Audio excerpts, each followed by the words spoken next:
My hands were shaking. Not from fear, but from a cold, sharp clarity. I didn't cry. I didn't even breathe. I just opened my family group chat. I attached the PDF with the red banner and typed, "What is this? This is a foreclosure notice." I watched the read receipts pop up. Mom. Dad. Chloe. Silence. 3 minutes later. A reply from Chloe. It wasn't even words first. It was a photo. Her. Sitting by an infinity pool. Drink in hand. Sunglasses on. The caption read, "Finally finding my center in Bali." Then her text came through. "Oh good. You got it." Mom was stressed. "Can you just handle that? I'm in the middle of a mindfulness retreat." Handle it. 2 words. 2 words that summed up my entire 31 years. I wasn't their daughter or their sister. I was the one who handles it. I was the fixer. The support beam. The person who cleans up the mess. I stared at her message. The casual audacity of it. The complete, stunning lack of awareness. My instinct, the one trained into me since I was a child, was to reply, "Okay, let me make some calls." To smooth it over, to absorb the panic, to handle it. But something in me finally snapped. It wasn't loud. It was a quiet, clean break. I typed 4 words back. "No, I won't." My fingers were steady as I hit send. Then I minimized the chat. I opened a different folder in my email. One I hadn't looked at in weeks. The one labeled Stockholm. Inside was an employment contract from a Swedish design firm. A dream job. An offer I'd been holding. Too guilty to sign because... Who would take care of the house? Who would help Chloe? What would Mom do? I clicked open. I scrolled to the last page. I signed my name. I pressed accept. It was done. You see, you have to understand. My family doesn't just live in Charleston. They live in an idea of Charleston. An idea of legacy. Of old world respect. All symbolized by that beautiful, historic, 4-bedroom house on a street lined with gas lamps. A house they hadn't been able to afford for at least a decade. That house was a perfect metaphor for my family. A beautiful, impressive façade. Rotting from the inside. And I was the one they called to patch the drywall. To hide the termite damage. To keep the paint fresh. I wasn't a person. I was the family anchor.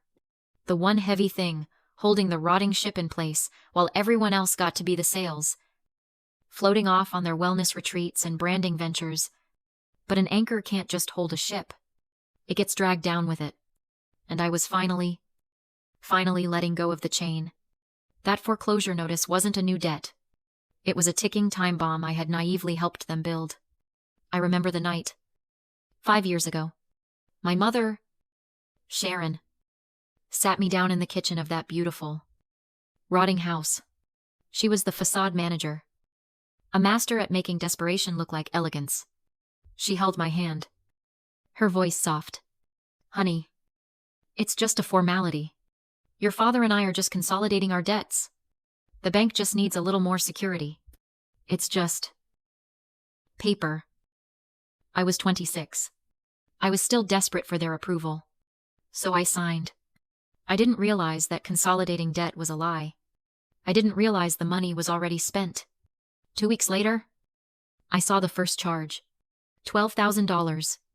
I asked Mom about it. "Oh, that," she said, waving her hand. "It's for Chloe. A branding certification. It's vital for her new business." Chloe's new business.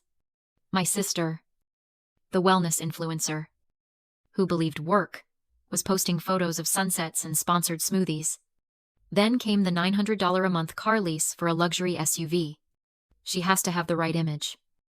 "Olivia," Mom explained, as if I were a child. "You're an architect. You understand aesthetics?" I did understand. I understood I was funding an illusion. I was paying for the gas lamps. The fresh coat of paint. and Chloe's aesthetic, all while my own savings flatlined. My boyfriend, Leo, saw it. He's a history professor. He see patterns. I'd be venting to him, frustrated, and he'd just listen patiently. One night, he said it. Liv, you're not their daughter. You're their parentified child. I'd never heard the term. He explained it. It's a psychological trap. It's when the child is forced to become the emotional and financial caretaker for the entire family. You're not raised, you're utilized, he said. Your stability isn't a personality trait. It's a trained response to their dysfunction. They don't love you for who you are. They love you for what you do. His words were sharp, and I hated them because they were true. My entire life, my value was tied to my utility. I wasn't just paying their bills. I was paying for permission to be in the family. And now, with this foreclosure, the bill had finally come due. My phone detonated. It wasn't a slow trickle. It was an immediate, violent explosion of notifications. My no had acted like a grenade, tossed into their private echo chamber. The first text was from my mother, Sharon. It came exactly 30 seconds after I sent my reply. Not, what's wrong, not, are you okay? Just pure, cold command. Olivia, call me immediately. You have embarrassed me. Embarrassed her. Not, we are in trouble. But you have embarrassed me? The facade manager was angry. I'd let the mask slip. I stared at the message. I didn't reply. A minute later, a text from my father.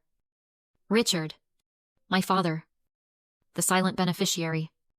Who never spoke up during the dinners. Never questioned the spending. But was always the first to enjoy the comfort I paid for. His text was shorter. You're stressing your mother. Fix this. Again. Fix this. The same 2 words Chloe used. It was their family motto. I muted the group chat. The silenced notifications started stacking up at the top of my screen. 1, 3, 7, 12. Then, a new message from a different app. A DM. It was from Tyler, Chloe's boyfriend. A brand strategist who, as far as I could tell, he was a 30-year-old man who lived off my sister. Who in turn lived off me. I opened it. Not a good look. Liv. It started. My name. Liv. Like we were friends. Chloe's brand is built on family legacy. This foreclosure news is toxic for her followers. You really need to think about someone other than yourself. I almost laughed. It was perfect. A complete stranger, whose entire life was subsidized by my labor, was telling me to stop being selfish. The audacity was breathtaking. I blocked him. I walked to the kitchen and poured a glass of water. My hand perfectly steady. The anger I felt wasn't hot. It was cold. It was clarifying. My phone buzzed on the counter. A new voicemail. This time from an unknown number. But I recognized it from holiday emails. My Aunt Diane. My mother's sister. The guilt tripper. I pressed play. Her voice was syrupy, laced with fake pity. Olivia. Honey. It's your Aunt Diane. I just heard the terrible news.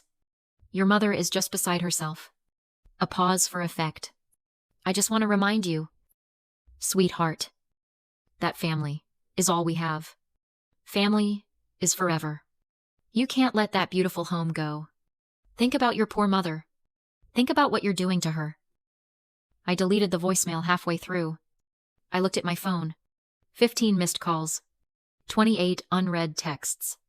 And in that entire barrage of panic and rage, not one single person had sent a message that said, "Are you okay?" They weren't panicking because they were worried about me.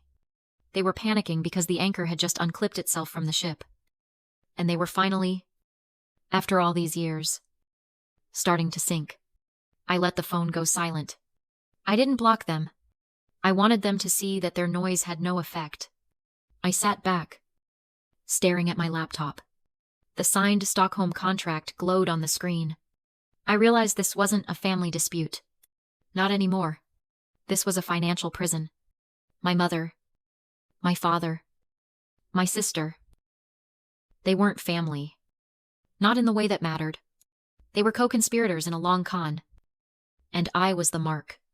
That $250,000 mortgage wasn't just a number. It was a chain. And they had just used it to try and yank me back to shore. The time for emotional reactions was over.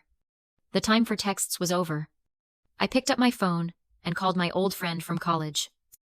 Julia. She was now one of the sharpest property lawyers in Charleston. She picked up on the second ring. Liv, this is a surprise. Everything okay? My voice was calm. Cold. Even. It didn't waver. Hey. Julia. I have a professional question. I'm not calling as a friend right now. I'm calling as a client. The line was quiet for a second. Okay, she said, her own voice shifting, becoming all business. I'm listening. 5 years ago, I said, I co-signed a second mortgage on my family's home. It's now in default. I received the final foreclosure notice this morning. Liv. Oh no. I cut her off. Politely. I'm not trying to save the house. Julia. I'm trying to save myself. They've made it clear they have no intention of paying. And they expect me to handle it. I am on that loan for $250,000. What are my options? She was quiet as she processed it. A co-signed second mortgage. Okay. Legally. You are just as responsible for that debt as they are. The bank doesn't care who pays it. They just want their money. You're chained to it. Live. Unless it's refinanced or sold.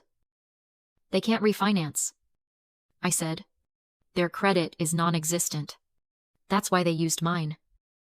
Then, Julia said slowly, the only other option is a sale. I stared at the wall of my apartment. At the framed architectural drawings I'd done. My work. The things I had built. Can I force a sale? Yes, she said. It's called a partition suit. As a co-borrower on the deed, you have the right to petition the court to force the sale of the asset to satisfy the debt. It's the nuclear option. Olivia. It will liquidate the house at auction. The nuclear option. I thought about the barrage of texts on my phone. The entitlement. The insults. The absolute lack of care. They had been setting off bombs in my life for years. It was my turn. Do it, I said. Olivia. Are you sure? This is your family? They stopped being my family when they made me their bank. I replied. Send them a formal notice. Give them 30 days. They can either refinance the entire $250,000 in their own names, or you file the suit. I want my name off this. No matter what it takes. Julia paused. Okay. Liv. I'll draft the letter. It's done. I hung up. I didn't feel guilty. I didn't feel sad. I just felt free. The anchor wasn't just unclipped. I had just hired someone to professionally dismantle it. Piece by piece. The noise from my phone had stopped. I knew, instinctively, that a new kind of war was about to begin. I was ready for it. The legal notice did exactly what it was designed to do. It set a fire. 2 nights later, my phone rang. A video call? From my mother. I looked at the screen. Family conference. The group name read. I almost didn't answer. But I knew this was the end. I had to see it through. I was sitting on the floor of my living room, surrounded by packing boxes. My flight to Stockholm was in 3 days. I hit accept. Their faces filled the screen. All 3 of them. Crowded around their kitchen table, in that beautiful, rotting house. My mother, Sharon, was center screen. Her face tight with a rage she was trying to mask as concern. My father, Richard, stood behind her, arms crossed. The silent enforcer, and my sister, Chloe, was there, dabbing at her eyes with a tissue, her mascara already perfectly smudged. The entitled influencer was ready for her close-up. "Olivia," my mother started, her voice dangerously soft. "How could you?" I didn't say anything. I just waited. "A la ver." "Olivia, you sent a lawyer to your own family. You are threatening to sell our home." "I'm threatening to get my name off a debt you won't pay," I said, my voice as calm as the air in my empty apartment. Chloe burst into a sob. "This is your fault," she shrieked, pointing at the camera. "You're stressing Mom out. You're tearing this family apart over money. This isn't about money, Chloe," I said. "This is about my entire future. The $250,000 you all spent." My father finally moved. He leaned into the frame, pushing my mother aside slightly. His face was calm, rational, and that's what made it so terrifying. "Olivia," he said, in that reasonable dad voice that used to make me stand at attention, "we have a solution." I waited. "This is all just a big misunderstanding. You're an architect. You're successful. You have this big new job in Europe. So this is simple. You just go to your bank as a professional, and you take out a $250,000 personal loan. You use that to pay off this mortgage. It's clean. It's simple. You can have it paid off in 10 or 15 years. I just stared. The silence on the call was absolute. I looked at their faces. My mother, nodding, as if this was a brilliant, obvious plan. My sister, sniffing, already looking relieved. My father, looking at me, expectant. They weren't just asking me to handle it. They weren't asking me to help. They were asking me to set myself on fire to keep them warm. They were asking me to trade my entire life for their comfort, to take on a $250,000 debt for a house I would never live in, to pay for a lifestyle I had never enjoyed. And in that moment, all the anger vanished, all the resentment, all of it was replaced by a kind of cold, Arctic clarity. I wasn't their daughter. I was their exit plan. I was their human shield against consequences. "No," I said. It was so quiet. I wasn't sure if they'd heard me. "What?" my mother snapped. "No," I said again, louder. "I will not be doing that." The call exploded. My mother started screaming. "You ungrateful. After everything we did for you, we raised you. You didn't raise me," I said, standing up. "You used me. I am not your financial plan. I am not your anchor anymore. The house will be sold." "You will destroy this family," Chloe cried.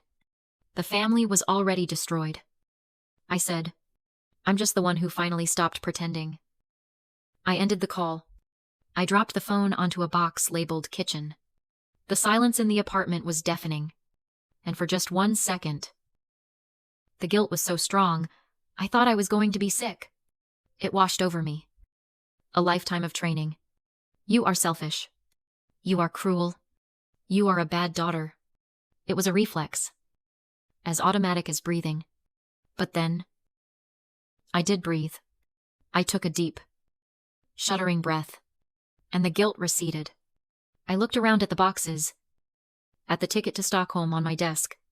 I realized cutting a toxic tie isn't an act of aggression. It's an act of survival. You're not cutting them off. You're just, finally, pulling your own hand back from the fire.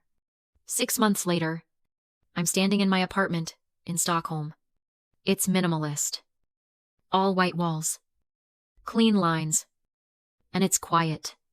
Outside my window, a light snow is falling, dusting the cobblestones and the silent, frozen canal. It is the complete, profound opposite of the decaying, humid grandeur of Charleston. The house was sold at auction. The partition suit was final. The debt was paid to the bank. My name is clear.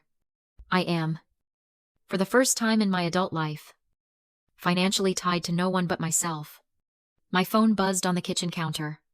Not a text. An email. It was from Leo. The subject line just said, "For your information. This is impressive." I opened it. It was a forwarded email. An email sent not to me, but to him, from my mother, Sharon. I read it. "Leo." It started. "I know you care about Olivia. I know you just want what's best for her. She's just confused. She's made a terrible mistake. And her family misses her. I have managed to secure $10,000 from a personal advance. For you. $10,000. If you can just convince her to come to her senses, please. Just get her to call us." I read the words over and over. $10,000. The bribe. The final, desperate, pathetic attempt. After the legal battle. After losing the house. Her last move wasn't an apology. It was to try and buy my boyfriend. To bribe him into becoming her agent. Her flying monkey. I looked at the note Leo had added at the top before forwarding it to me. It was just one line. "This," he wrote, "is why we build our own life. See you tonight. I love you." I stared at my mother's words. The manipulation, the come to her senses, the $10,000, and I felt nothing. Not anger. Not sadness. Not even pity. Just quiet. It was like reading a news story about a stranger. A storm happening very, very far away. I deleted the email. I looked back out the window at the snow. I thought about that beautiful, rotting house. I thought about the weight of it. The weight I'd carried for so long. I'd mistaken it for my own bones. I'd spent my entire life as the family anchor. The heavy, unmoving thing holding the entire rotting ship in place. But looking out at the clean, white world in front of me, I realized I was finally done being the anchor. It was my time to be the sail. And if you're out there, and you've ever felt like this is for you. This is for the one who always felt on the outside of their own family. The one who was only invited as long as you were useful. The one who confused being needed with being loved. I need you to know belonging is not a job. It is not a price you pay. Or a debt you owe.